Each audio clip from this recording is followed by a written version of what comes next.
और ये इसी मुद्दे पर जिसने सबको हैरान कर दिया कि राहुल गांधी अमेठी से ना लड़कर क्यों रायबरेली से लड़ रहे हैं, हमने बात करने की कोशिश की सोनिया गांधी के परिवार के बेहद नज़दीकी राजीव शुक्ला से। राजीव शुक्ला मनमोहन सिंह की सरकार में केंद्र में मंत्री भी रहे और इस वक्त पार्टी के वरिष्ठ नेता और खुद यूपी से आते हैं।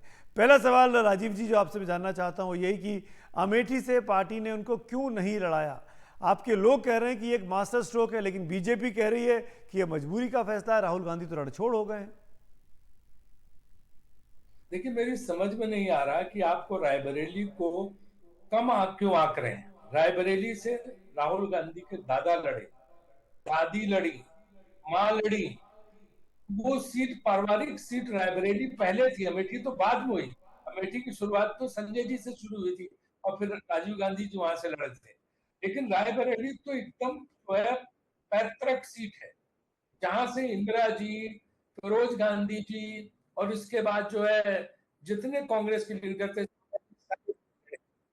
तो इसलिए जो है ये कहना कि ये कोई सीट जो है पारिवारिक नहीं है, प्रतिष्ठा की सीट नहीं है, ये एकदम गलत है। तो मेरे ख्याल से सही चयन है कि उन्होंने रायबरेली को चुना। नहीं राजीव जी, स्मृति ईरानी तो कह रही है कि राहुल गांधी डर गए इसीलिए हार के रायबरेली चले गए और वो रायबरेली में भी चुनाव हारेंगे। स्मृति ईरानी क्या कहती है, मेरे ख्याल से उसका जवाब ही नहीं देना चाहिए, क्योंकि वो तो कुछ भी कहेंगी। लेकिन रायबरेली सीट भी बहुत परिवार के लिए महत्वपूर्ण है, इसलिए उसको महत्व दिया।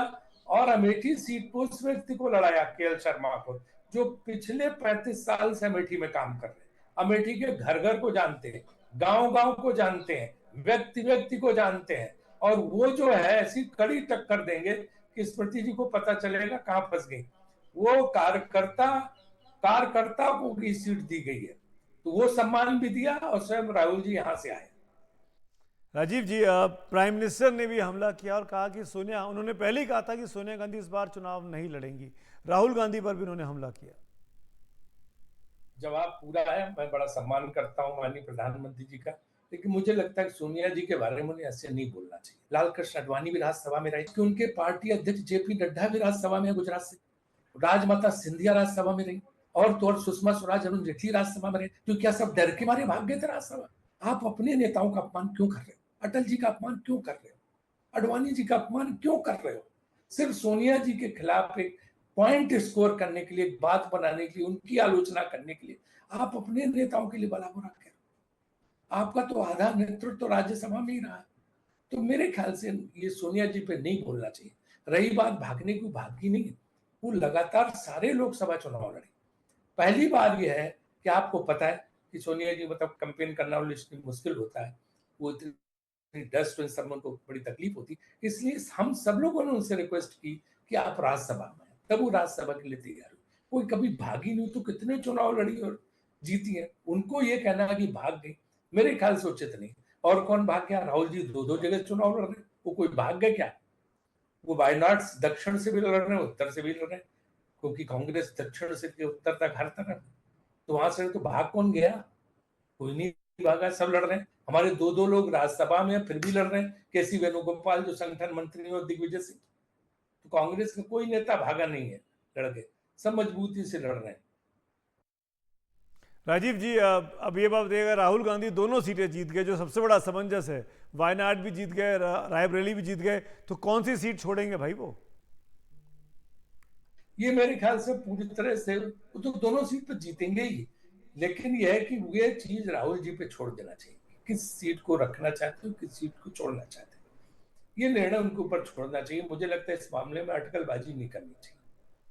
नहीं, पर राजीव जी, राहुल गांधी तो कई बार कह चुके हैं, मीडिया रिपोर्ट्स में आए कि वो वायनाड नहीं छोड़ना चाहते किसी भी कीमत पर, तभी अमेठी और रायबरेली पर फैसला लेने में इतना वक्त लगा। नहीं, ऐसा नहीं है, ये तो मीडिया में सब था। मीडिया की जो अटकलबाजी है, उस पर जो है कोई जवाब देना, उस आधार पे कोई टिप्पणी करना, मुझे लगता है कि उचित नहीं है। इस मीडिया में अटकलबाजी चल रही, अंदर क्या था वो हम सब लोगों को पता था। तो अंदर क्या था वही तो जानने के लिए मैं आपसे बात कर रहा हूं। आखिरी दिन, आखिरी घंटे में नाम क्यों लिया राहुल गांधी का? ये कौन सी रणनीति थी? भाई अभी भी बीजेपी के तमाम कैंडिडेट बाकी हैं, अनाउंस नहीं किए, तो वो क्यों आखिरी उसमें अनाउंस हो रहे हैं? परसों तो रायबरेली का कैंडिडेट बीजेपी ने अनाउंस किया, कल किया है बल्कि, उनसे सवाल नहीं हुआ, उनसे पूछ सकते थे कि आपने कल इतनी देर क्यों कर रहे हो।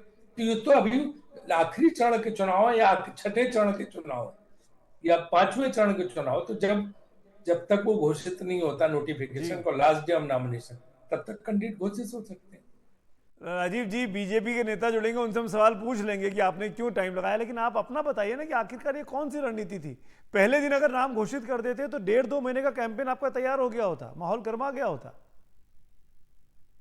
नहीं, रणनीति जो है उसका अंदाजा तो आपको बाद में लगेगा कौन सी रणनीति थी, लेकिन ये है कि कुछ ना कुछ रणनीति से हमने किया। अब देखिएगा चुनाव परिणाम के बाद क्या होता है।